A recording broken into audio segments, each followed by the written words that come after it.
Joining us from his studio in Los Angeles, attached to his house, is longtime guitarist for Yes. It's an honor and a privilege to have him. I grew up listening to him. Trevor Rabin. He's currently a master film composer. He's been on upward of 40 films, including 13 for Jerry Bruckheimer, including Remember the Titans, Armageddon, and National Treasure. Films that have had, I think, $5 billion of box office sales attached to them. Thank you so much, Trevor, for joining us. Great. Nice to speak to you, Robin. Trevor, I just want to take back, and this show is dedicated to Chris Squire, who you crossed paths with and who brought you to Yes in the early 80s. When did you first meet? What were the circumstances behind that? I had written material for an album. I was doing it with Geffen Records. And that didn't quite work out, so I thereafter took the material and started shopping it around. One of the places was Atlantic Records. And at that point, Phil Carson, who was the A&R guy, said, it'd be good if you met Chris Squire and had a chat. So Chris, me, and Alan went to lunch in London. Chris, the bassist, Alan White, the longtime drummer of Yes. Oh, no. Right, Chris Squire and Alan White. And we met at a sushi restaurant. And Chris, I say with complete love, was late as usual. And we hit it off really well and decided to do something. And so the working title for this group, though, was not Yes. That was not, it was not in your mind's eye. Right. The band was to be called Cinema. And you had some demos that you'd brought. I mean, I heard them in a CD you put out, I think, called 90124. Right. Which came out, which had really early rough versions of songs like Love Will Find a Way, which was subsequent to this, but Owner of a Lonely Heart, the big song, the big splash that you made with Yes. Right. I played Chris that. He played me some of his material, and we literally rehearsed nonstop for 7 months before even looking to get a record deal.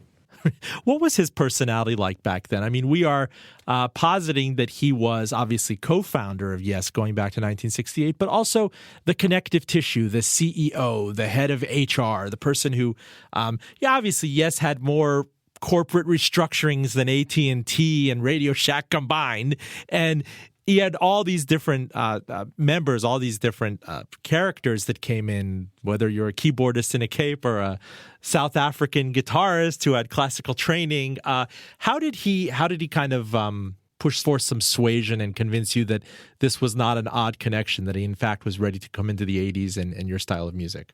Well, I think you describe him pretty aptly. He really was the soul of the band.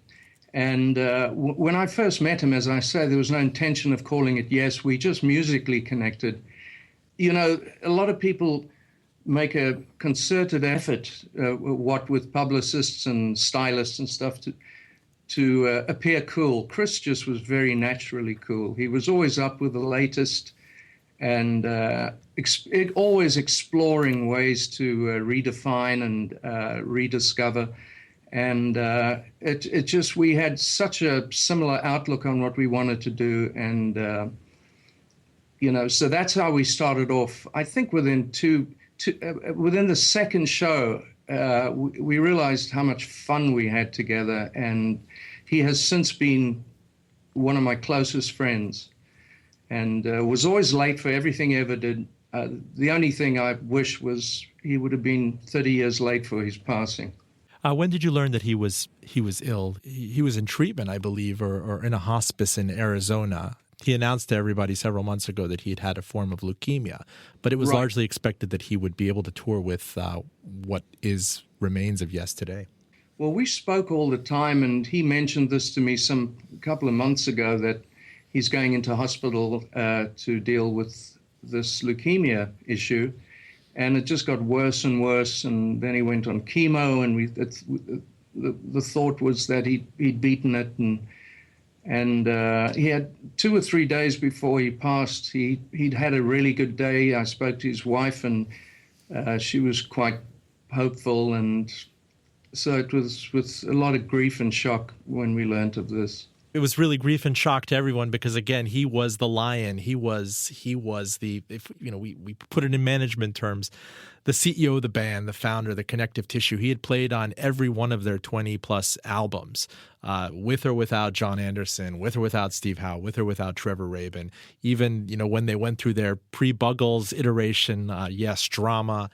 I would love to get the story of kind of, your initiation into Yes, when it became Yes, when they'd realized that Chris had bumped somewhere, I guess, in SoCal, or I don't know what the story is, back into John Anderson, and the album was substantially completed between you and Chris, and I don't know if it was Trevor Horn and Alan White, and John Anderson came in and put on some vocals, and then it became, I think, the genesis of what became the best-selling Yes album. Right. Yeah, Trevor Horn never sang on it or played anything on it, but we were basically just doing the material that we'd been rehearsing, which was at a point of, touching up and finishing off vocals. And Chris mentioned it to John, and he came into the studio. And it was pretty casual.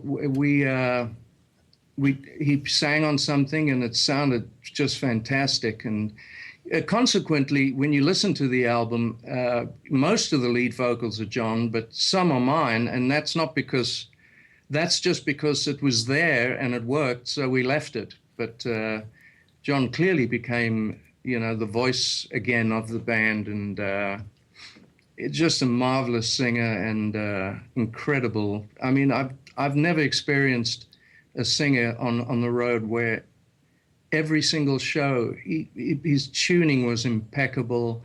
He was always on top of his game. Did you have to initiate yourself into their back catalog? I mean, how did this work in the 70s in South Africa? Were you at all a Yes fan? No, I wasn't.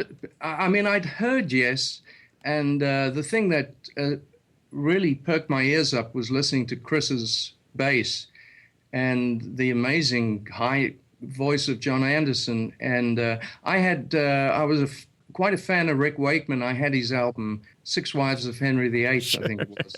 And thereafter, in fact, when we did the Union tour, there's a track on Rick's album which he does this very fast keyboard part. And in a joke during rehearsal, I played it to him on guitar. And he said, "Oh, during my solo, you've got to come up and do that with me." So that's how, my Yes knowledge was pretty limited. Although obviously I knew Seen All Good People and Close to the Edge, and I was familiar with all of that. But Chris's sound was just, and his approach to bass was like no other. And to this day, there's never been a Chris Squire, although many have tried. Take us back to your favorite classic Chris Squire bass treatment from Yes in the 70s or even in the late 60s.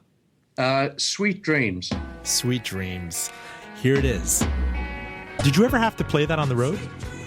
I insisted that at some point we played that. We did it for. I loved the song, and as I say, when I heard that, I got cold shivers with a bass part. It was incredible. And then obviously he's remembered a lot for his work on Fragile and Close to the Edge. It's almost like his bass, pump up the volume on the bass, was always competing with, be it John Anderson's really high voice or Rick Wakeman's extremely elaborate keyboard work. But it always seemed like Chris's bass was the highest. Oh, he would sit in the studio and guard his fader with his life. So tell us about those first days. So you got the contract from Atco Atlantic Records. You were coming out as Yes.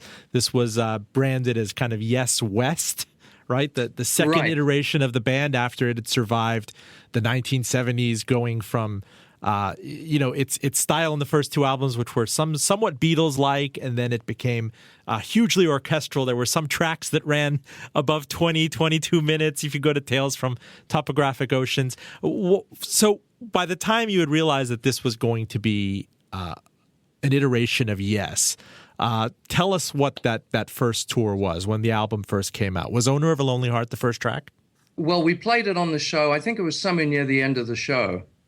But Chris was very gracious when it came to the previous Yes stuff. He said, look, I don't want you to clone or do anything like that. I want you to interpret it any way you want. And we really kind of rearranged a lot of the stuff, and so that we went from that into some of the 901 to 5 stuff, it still had cohesion. What was happening behind the scenes in management terms? Because we hear these stories about the keyboardist Tony Kaye being there, not being there, coming back again. The video for Owner of a Lonely Heart is etched in every MTV fan's mind. It was maybe an apocalyptic scene of a man going mad and flying off of a building. The extended cut has all of you guys morphing into various animals. I think it was really one of MTV's peak moments. What was happening HR-wise behind the scene, taking it back to Chris and how he made, Yes Classic merge with this juggernaut that was with Yes West 90125 in 83? Well, a lot of it happened by accident and just by circumstance, but as I say, the first part of it was Phil Carson getting us to meet up, and then we rehearsed for many months, and during that time, actually, the manager who became our manager, Tony Dimitriadis, who now manages Tom Petty and I think Cat Stevens at this point, and a number of other artists, was shopping the stuff around. There was no clear-cut decision that we were going to be going with Atlantic. And in fact, when Atlantic first picked us up, we were going to be on Atlantic. And then Ahmet Ertegun said, I'd like to give yes to Atco, and we'll put a really big push behind it. And that's when we literally signed to Atlantic and started recording. Now, this really flew out the gates, obviously at the time of the confluence with the MTV generation. The lead single, Owner of a Lonely Heart, became Yes's first and only U.S. #1 hit. That drove the whole album, 90125, to the top 5, and it sold a certified 3 million copies in the U.S., which got Yes a triple platinum designation. I mean, in spite of everything that happened in the 1970s, all of the touring, the band had never really experienced a commercial ardor of this size. Right. No, it was pretty extraordinary. I remember hearing Owner of a Lonely Heart. I was living in the Valley in L.A., and it came on the radio, and I was sitting at the pool.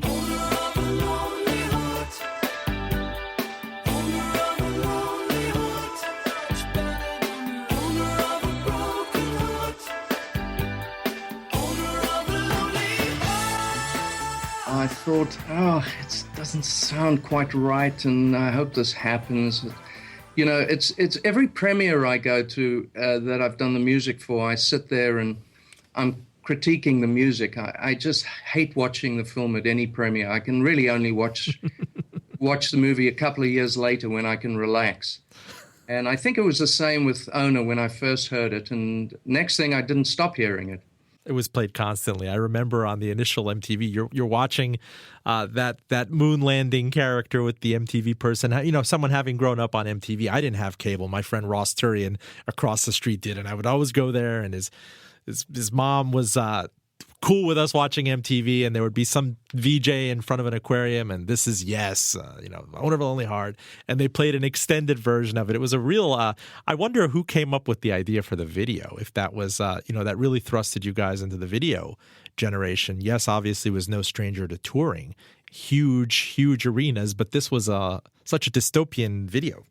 To be totally frank, I don't think any of us in Yes particularly cared about the videos, and to this day I don't quite understand what the hell Owner of a Lonely Heart's about.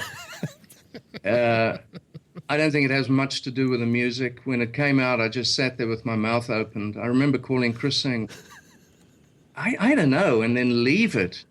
The next single was us upside down, and then all in suits just standing there. I don't think we ever really gravitated toward getting involved in the videos. It was always like going to the dentist. Tell us about touring with Chris. I met you guys backstage. I think it was 1994 in Miami for the Talk Tour. Here's a confession to the world. Chris, if you're up there listening, you can understand. I posed as a lab assistant, right? You're supposed to go backstage and help everybody out if there were blood tests being done, if the stadium didn't want to have liability issues. I think it was the Miami Arena. And I got to meet Chris, and he took a good half hour with his sample. God bless him. He's like, I have to be careful. There are blood thinners and everything. And it kind of lends evidence to this idea that the guy was always late. I heard that he got the nickname the Fish because he liked to take long baths. Right. Now, it's funny. It's funny you say that, because I always called him Fish and Chris. But I always thought it was because he was a Pisces. Oh, really? Yeah, so that was news to me. I read it the other day. What was it like? Where did you guys break out of the gate? Had you ever toured anything like this before in your experiences with Rabbit in the 70s or solo touring? Yeah, no, Rabbit was, it was a pretty big band and the crowd would go nuts. So I definitely done that, and I'd done a solo tour in England. So I was pretty familiar with being on the road. But doing it with Yes was, working with Chris on stage was so extraordinary. It was like having a steamroller behind you, He was such a presence just as a human being, and then as a bass player, boy, you knew he was there. What was he like on the road? I mean, what was it like going out with these guys? I always look at an album like that, and I imagine, obviously, 90125 is really Rabin heavy. But then Chris Squire, yes, I mean, I guess he could play loud, he could play soulful, he could play jazzy, he could play funky. John Anderson, you listen to something like that, and then you subsequently listen to Big Generator. It always sounded like, I wonder what happened behind the scenes culturally, or how do you pair someone like a John Anderson and where he came from, and almost like a star child person with Trevor Rabin and his sensibilities. There was always a competition, I think, from the layperson's eyes that the battle for the sound of Yes in the 1980s and the early 90s was largely between Anderson's idea and Rabin's idea. Well, yeah, John and I, right from the start, I think there was a mutual respect. But the very different place we came from musically led to it taking quite some time for us to get close. At this point in time, funnily enough, John and I are very, very close friends. But throughout the time with Yes, Chris and I were extremely close. And touring for me, and definitely for Chris, was not just the show. It was afterwards. No one's ever made me laugh as much as Chris did. Give us a story, something that he did somewhere around the world. I mean, I've heard stories that you guys were enormous in Brazil. The Brazilians couldn't get enough of you in the mid-'80s. Oh, it was amazing. We played Rock in Rio in 1985, I think it was. And that's the biggest audience any of us have played to. It was, I think, around 400,000 people. And it was a kind of a weird experience because there was so many people. At first, there was almost a lack of communication because it was so large and the stage was so high, and you were somewhat removed from the crowd. But within the first couple of songs, it was, and we had a giant PA system, and. But in spite of that, the noise of the crowd almost overcame the band. How did this all jibe with, I would love to know, kind of people straddling continents? Yes became known as a very West Coast phenomenon in the 80s and 90s, but it was born in the UK, and you obviously came from South Africa. Right. How did everybody just decamp after 90125? And I believe there was a Steven Soderbergh documentary in 1985. It was a different magical time. Did everybody just repair back to their respective camps, and was it agreed that you would rejoin for another album? Yeah, it's a great question, because when we did 90125, we weren't really thinking beyond that, although there was no thought of we'll do this and stop. But it was definitely, I think we all perceived it as being something that, an ongoing thing, but there was no planning beyond 90125. And even the touring was, actually, I have a funny story, which you might find funny. When we did the 90125 tour, just before we started touring, I had an accident in Miami. A woman came down a slide in a swimming pool and hit into me and ruptured my spleen. Jeez. And I landed up in hospital for a couple of weeks, and then recovery in Miami for, 5 weeks or so. So the tour was postponed for a long time. So consequently, by the time we got on the road, we knew the tour was going to be, the tickets and everything looked really pretty astonishing. And the single was #1, and the album was, being sold like hotcakes. So we knew what we were in for. And at that point, the manager said, you know what, to make this thing more comfortable, I'm going to charter a plane for a number of months, which was incredibly comfortable to have that. And that's how we traveled throughout the 901-5 period. And then once we did the next album, Big Generator, we had a meeting. And this time, the album was finished. We were ready to go on the road. But the album was just released, so we had no clue how it was going to do or how the ticket sales were going to be. So the management, Tony Dimitriadis, had a meeting with us and said, look, I think it would be a more pragmatic way and a sensible way to fly commercially, because we really don't know what it's going to do. And I'd hate to go to the expense of chartering for many months and find that the album didn't do well, and then, it would be a financially irresponsible thing to do. And so Chris's response to that was, well, what if the album does huge? Then we'll have gone commercial for nothing. I wish you could do it in his accent. Well, I think I can. He said, well, what if the album does great? We'll have gone commercial for nothing. There's this legend of this guy. Again, all of this stuff is rumor, because before the age of the internet and everything, you'd have to read liner notes and look into every little page of Rolling Stone magazine and newsletters that Yes fans would send out. There was a group called the Troopers, which were loyal, I think, to the 1970s iterations of Yes, and there were Generators, people like me who loved your work in Big Generator and 901-5. But then now you hear these things that they say, Squire was like this big, meat-eating, steak-eating, whiskey-swilling, pot-smoking boor, and but he was still the CEO of the company. Was there any truth to that? Pretty accurate. Oh, no. Yeah, I think so. You can imagine John Anderson having like a flower petal salad to the side where, Chris Squire is digging into a steak or a Wellington and having it with a glass of wine or something. Yeah, well, there were times when on tour, actually, John would have a teepee set up in his dressing room and all kitted out with incense and stuff. And it was very calming, and he used to have his teepee every show. They'd have to set up his teepee. Full disclosure, I'm Robin Farzad. We're talking to Trevor Rabin, longtime guitarist for Yes. He was with the band roughly from 1981, 1982 to the mid-90s. He's currently a decorated film composer. You've heard his scores on many Jerry Bruckheimer films like Remember the Titans, Armageddon, National Treasure. And what's this I read, that Trevor, that your score was being used on President Obama's acceptance speech in November 2008. Were you asked permission? No, I wasn't. And while being, I guess, nominally slighted, I was on the winning ticket, so I was fine.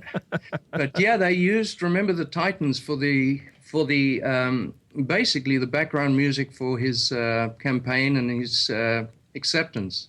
Trevor, tell us about Big Generator. We were talking about that, and you mentioned the private jet. If I remember, that was in the video for Love Will Find a Way. It was like a vulture, a private jet, and you guys around a bonfire looking like you're having a lot of fun. You always read these things about maybe that was the album that threw Yes into kind of helter skelter. I loved it. I mean, I loved the track Love Will Find a Way. I loved Shoot High, Aim Low, which was ambivalent in many DJs' eyes. They wouldn't play it, but it was beautiful. It was haunting. What was going on behind the scenes? Because it's one of my favorite albums, bar none, but there certainly sounded like there was something troubled behind the scenes. Yeah, it was a pretty traumatic album. First of all, it cost and took so much longer than it should have. we started off, I had a friend who was running a studio in Italy, and he had said, look, I've got this great studio with this great old Harrison board, which is one of my favorite recording consoles. And we went, I think it was just Chris and I went to see it. It was just outside of Milan, near Lake Como. What was it called? Karamati, I think it was called. Yes, Karamati, Italy. Yeah, and it was in a castle, so there were incredible rooms to record in, and numerous ones. And we went there in summer, and it was incredible. But unbeknownst to us at the time, we were going to be recording in winter. So it was incredibly cold, and we really hadn't prepared for it because we had never really worked together as a band outside of touring and the peculiar way in which 90125 came about.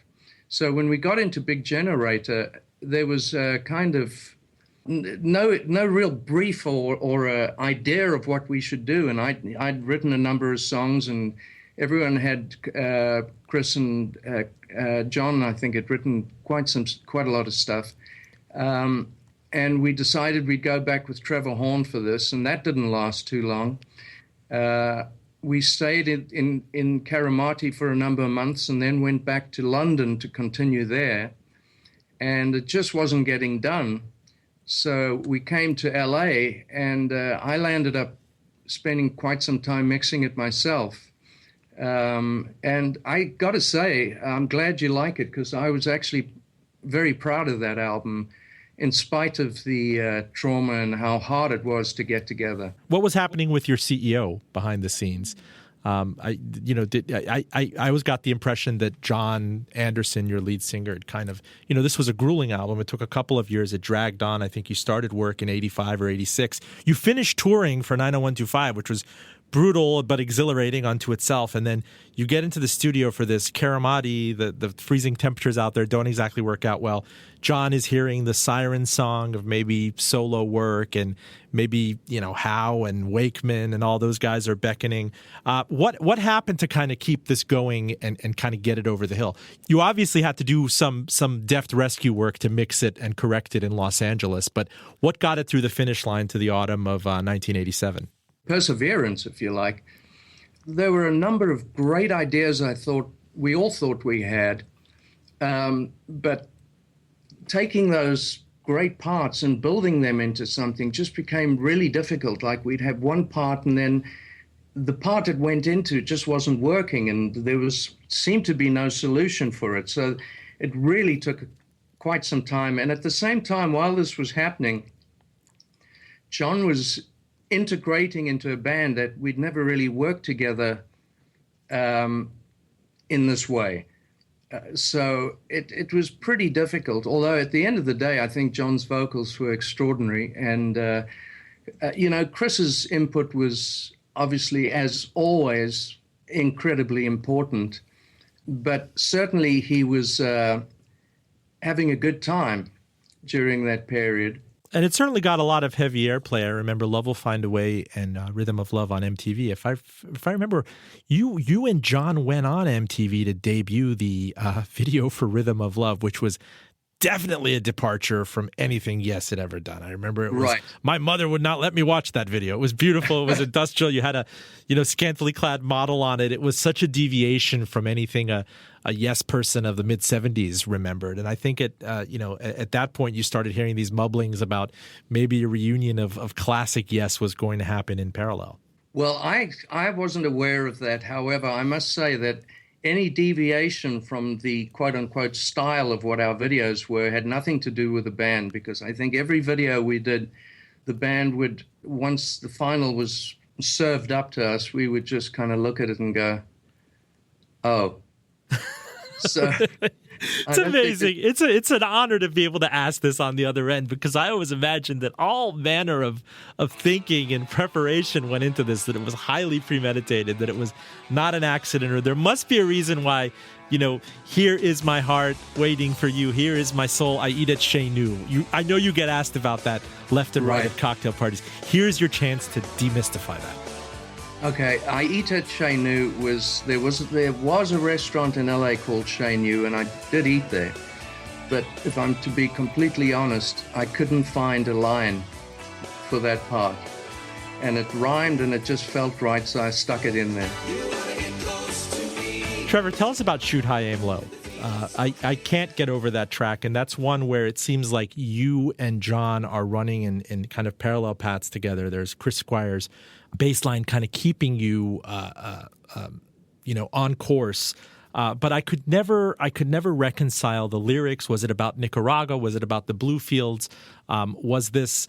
I hear a lot of Yes fans who are Yes holes actually say that I have a lot of respect for this song. It got short shrifted by DJs out there, but to this day, let's say almost 25 years after the fact, it's one of their favorite 1980s Yes tracks.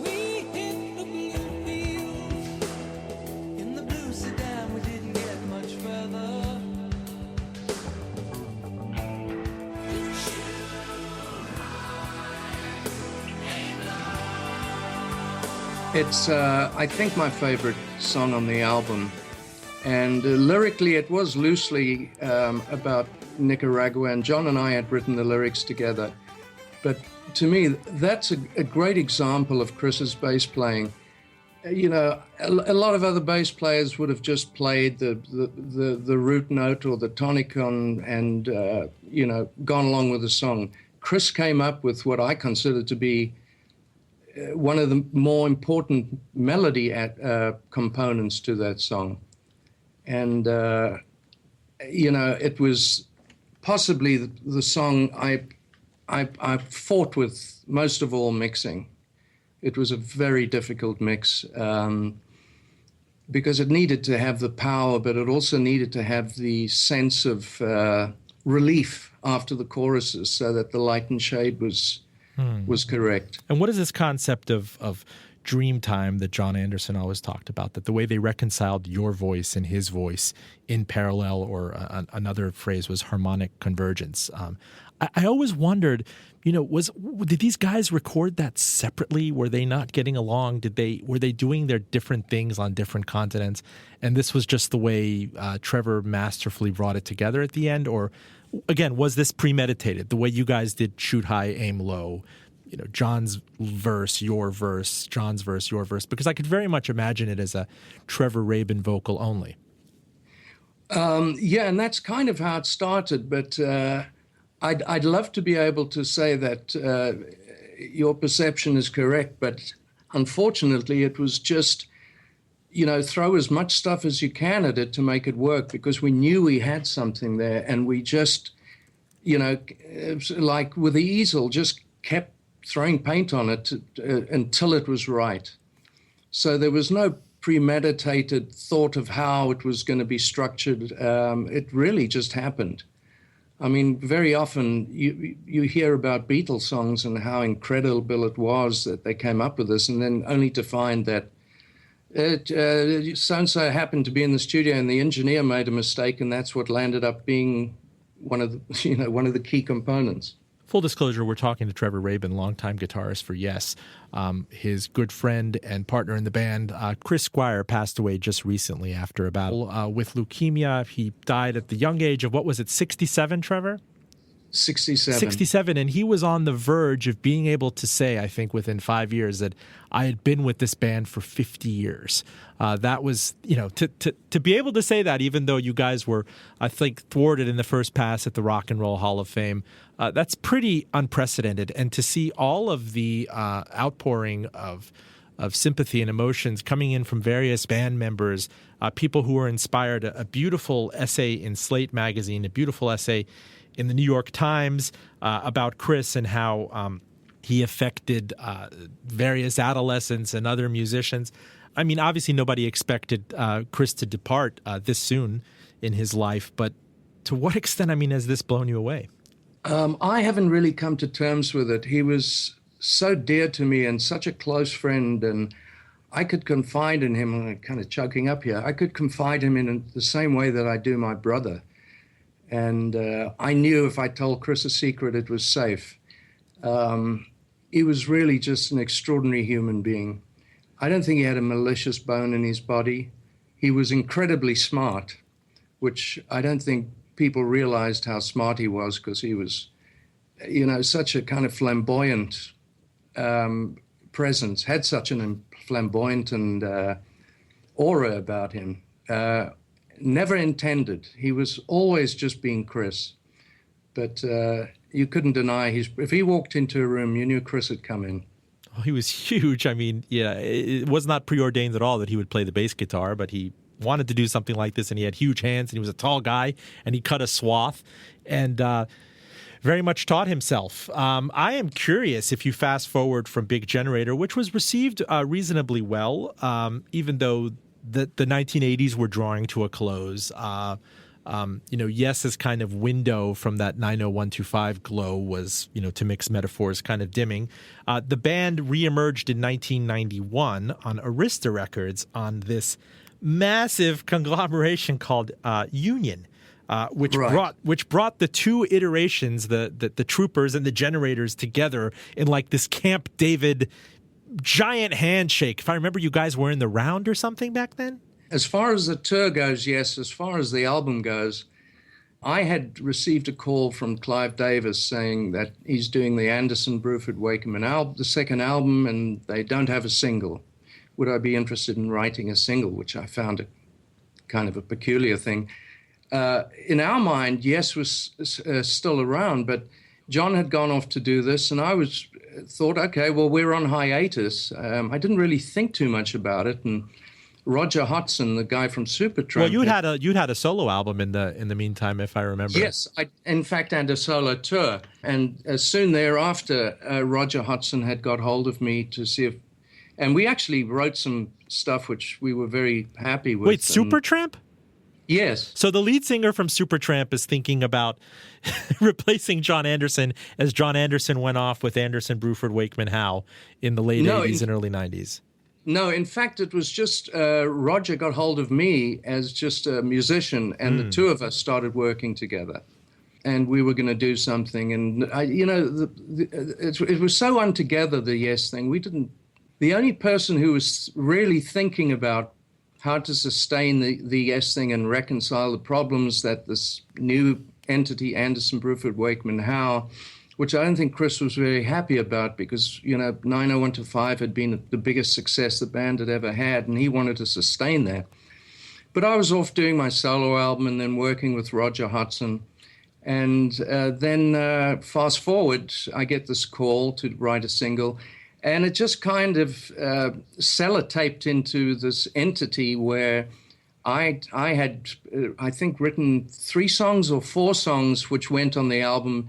And the single was the song I'd written called Lift Me Up. And John and Chris and Alan worked on it, but there was no other member.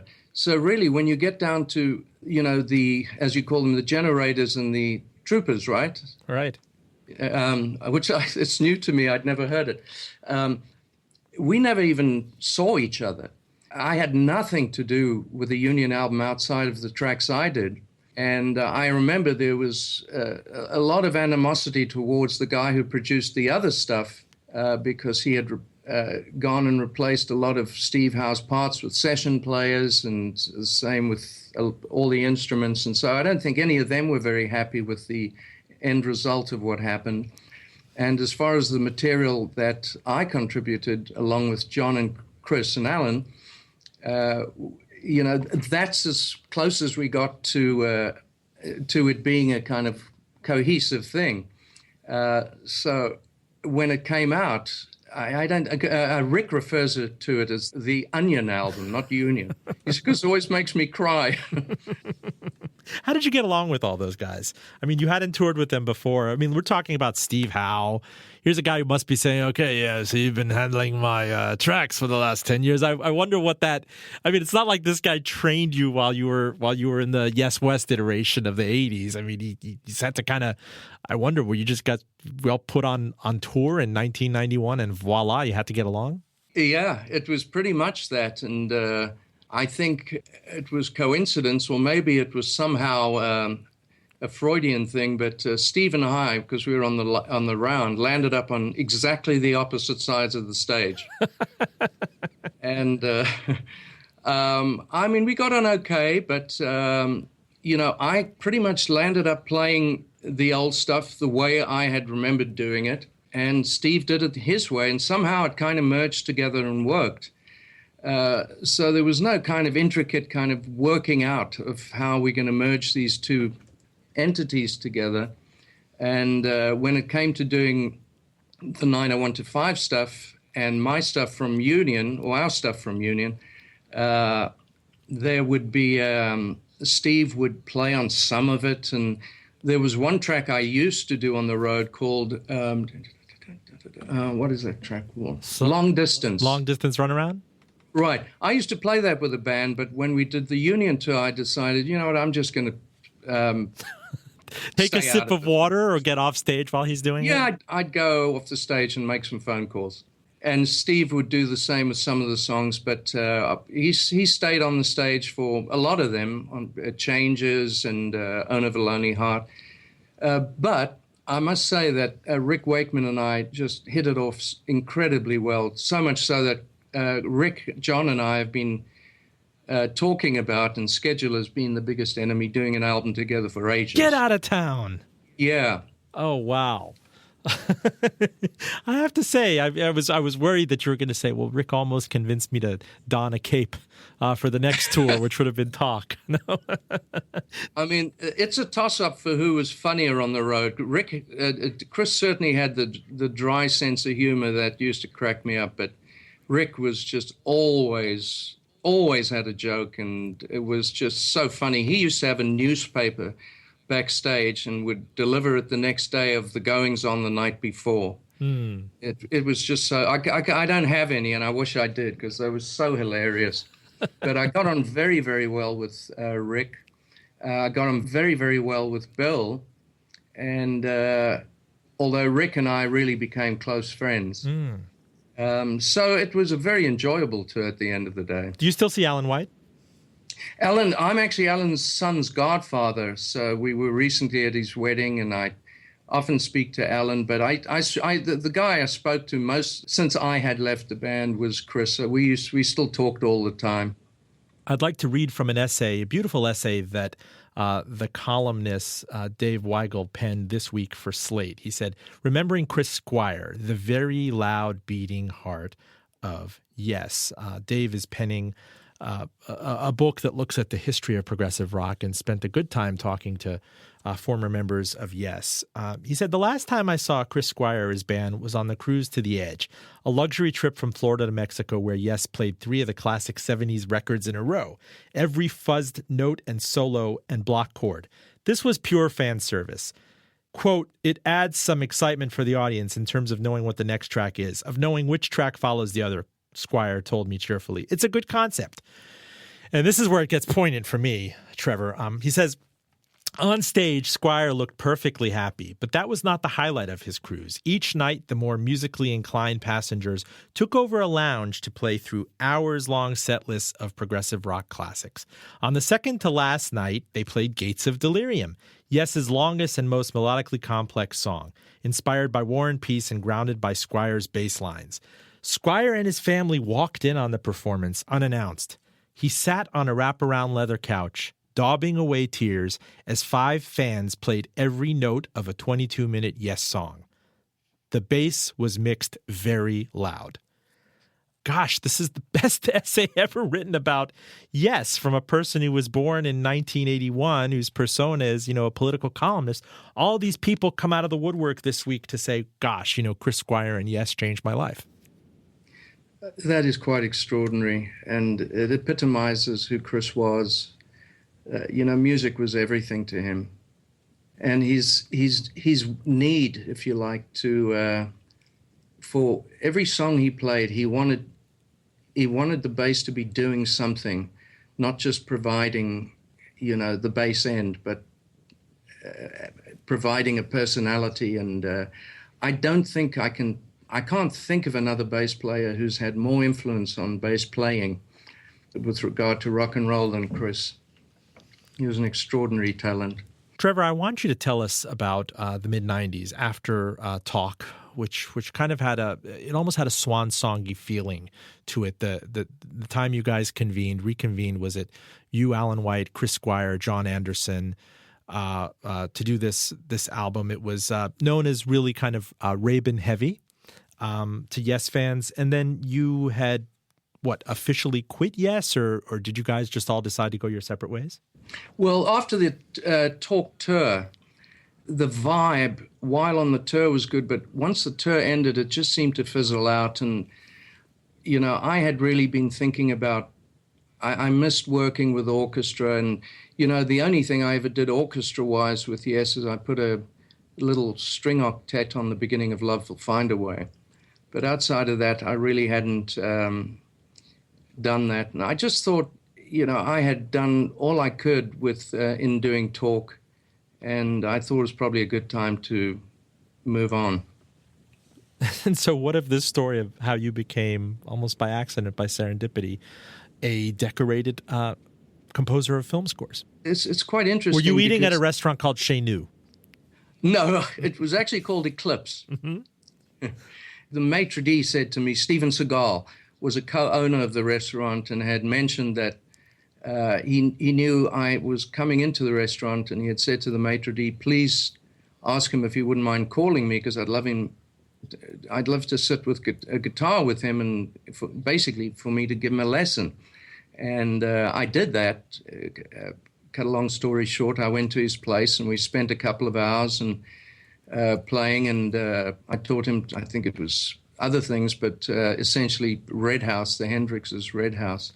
And he was very thankful and offered a movie to me. He said, is there anything I can do for you? Because this has been, I thank you so much for these 2 hours we've spent together. And I said, well, I've left the band and my intention is to be a film composer.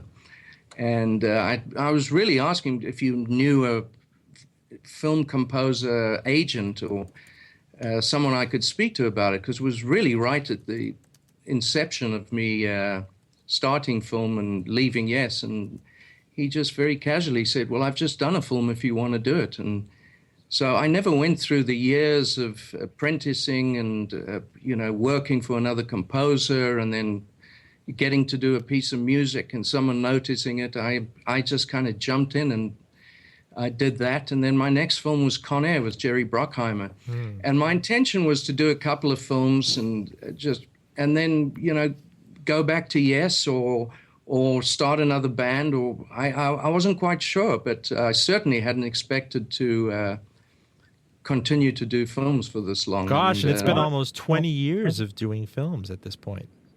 Yeah, it feels like Con Air was yesterday. So, along the way, I mean, there's been times when Chris has approached me to rejoin the band, and which obviously never happened, and I've just carried on doing film. Although I did do, and I must say, as we were talking about videos, the first video which I really got involved with was I did a solo album last year, which is an instrumental album, and called Jacaranda, and I wanted to do a video for one of the tracks, and I didn't want, because of my experience with videos, I decided I really want control over this. So I actually got a camera, learned some stuff about lighting, and did the video myself, edited it myself, shot it myself, and that's the first video I can say I'm responsible for, good or bad. I was wondering now, in this day and age, do you have a Spotify account?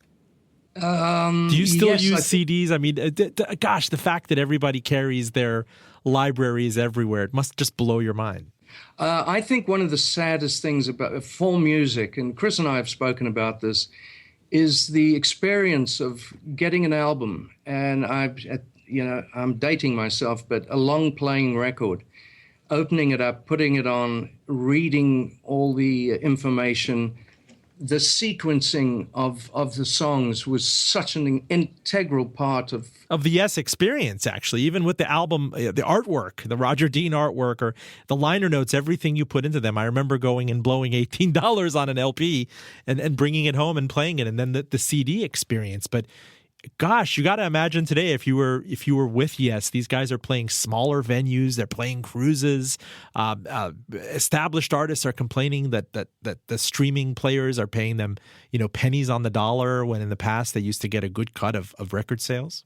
Yeah, I don't know what representation music as a whole has in Washington, but whatever it does have is pretty weak, because there's no one representing musicians and helping, even as far as copyright in places like India and China. I mean, they just, nothing happens. I mean, no one gets paid.